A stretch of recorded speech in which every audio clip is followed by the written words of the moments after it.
এই ভিডিওতে আমি একটি অত্যন্ত গুরুত্বপূর্ণ এবং সংবেদনশীল রাজনৈতিক প্রশ্ন নিয়ে আলোচনা করব। এই গুরুত্বপূর্ণ প্রশ্ন হলো, ধর্ম কি এখন ভোটের সবচেয়ে বড় অস্ত্র?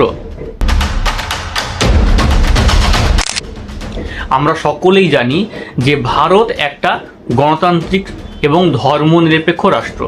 ধর্মনিরপেক্ষ রাষ্ট্র হিসেবে ভারত রাষ্ট্র কোনো একটি বিশেষ ধর্মের প্রতি পক্ষপাতিত্ব করে না বা কোনো একটি বিশেষ ধর্মকে সমর্থনও করে না।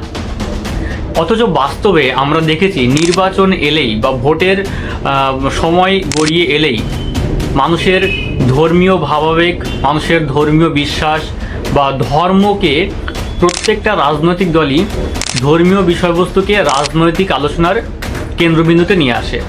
অর্থাৎ ধর্মীয় বিশ্বাস এবং ধর্মীয় পরিচয় বা ধর্মীয় ভাবাবেগ এগুলো রাজনীতির কেন্দ্রে চলে আসে। এখন প্রশ্ন হলো, এটা কি গণতন্ত্রের জন্য স্বাভাবিক? এটা আমাদের রাজনীতিকে বিপজ্জনক পথে নিয়ে যাচ্ছে না তো? ভারতীয় রাজনীতিতে ধর্ম কিন্তু নতুন বিষয় নয়। স্বাধীনতার আগেও ভারতে রাজনীতি ধর্মকে কেন্দ্র করে পরিচালিত হয়েছে, আর এর চরম পরিণতি হয়েছিল দেশভাগ। তাই স্বাধীনতার পর সংবিধান ও রচয়িতারা ধর্মনিরপেক্ষ রাষ্ট্রকেই বেশি প্রাধান্য দিয়েছিল। তারা বলেছিলেন রাষ্ট্র হবে ধর্মনিরপেক্ষ, অর্থাৎ কোনো বিশেষ ধর্মের প্রতি রাষ্ট্র পক্ষপাতিত্ব করবে না বা কোনো বিশেষ ধর্মের সাথে রাষ্ট্র যুক্ত থাকবে না। এ প্রসঙ্গে একটা কথা বলে রাখি যে ভারতের মূল সংবিধানে ধর্মনিরপেক্ষতা নামক কোনো শব্দ কিন্তু ছিল না। 1976 সালে 42তম সংবিধান সংশোধনী আইনের মাধ্যমে ভারতের সংবিধানের প্রস্তাবনায় ধর্মনিরপেক্ষ শব্দটি যুক্ত করা হয়। অর্থাৎ কোনো বিশেষ ধর্মের প্রতি রাষ্ট্র পক্ষপাতিত্ব করবে না বা কোনো বিশেষ ধর্মের সাথে রাষ্ট্র যুক্ত থাকবে না। কিন্তু সময়ের সাথে সাথে রাজনীতির বাস্তবতা পাল্টে গেছে। অনেক রাজনৈতিক দল ভোটে জেতার জন্য মানুষের আবেগকে কাজে লাগানোর চেষ্টা করে এবং তারা খুব ভালো করেই জানে যে ধর্ম মানুষের আবেগের সঙ্গে সরাসরি যুক্ত, আর আবেগ মানেই ভোট। বর্তমানের রাজনীতিতে ধর্মকে ব্যবহার করছে নানাভাবে। প্রথমত ধর্মীয় মেরুকরণ। এখানে ধর্মীয় মেরুকরণ বলতে বোঝানো হচ্ছে যে বিভিন্ন ধর্মীয় সম্প্রদায়ের মানুষ বলছে আমি হিন্দু, আমি মুসলমান, আমি খ্রিস্টান, আমি বৌদ্ধ।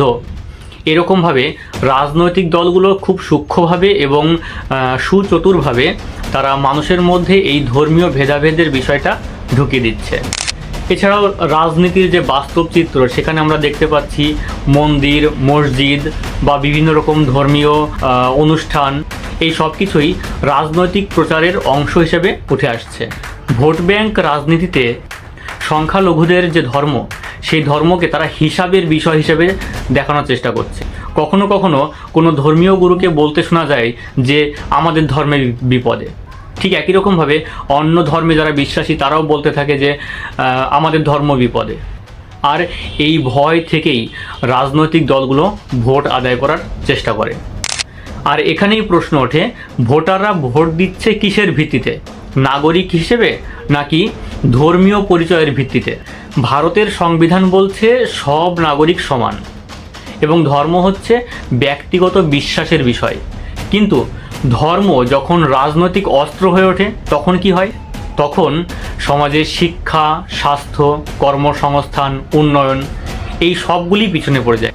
অন্যদিকে সমাজে বিভাজন এবং বিদ্বেষ বৃদ্ধি পায়। সর্বোপরি গণতন্ত্র সংকটের মধ্যে পড়ে যায়।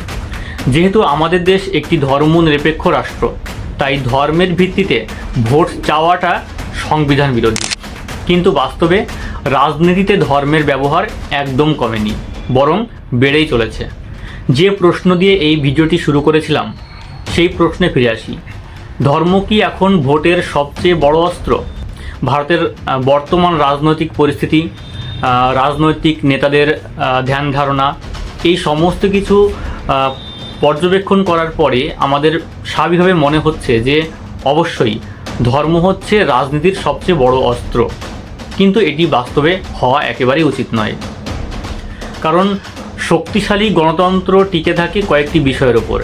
সেগুলো হচ্ছে ন্যায়নীতি, যুক্তিবোধ, উন্নয়ন এবং সর্বোপরি নাগরিকদের সচেতনতার ওপর। আলটিমেটলি ডিসিশন কিন্তু আমরাই নেব, অর্থাৎ ভোটাররাই নেব।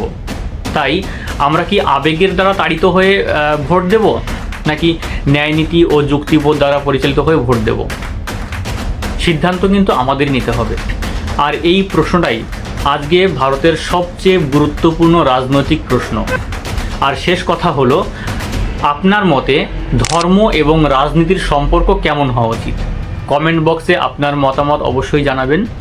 আজকের ভিডিওটি এখানেই শেষ করছি। ভিডিওটি যদি আপনাদের ভালো লেগে থাকে তাহলে অবশ্যই সঙ্গে থাকবেন। ধন্যবাদ।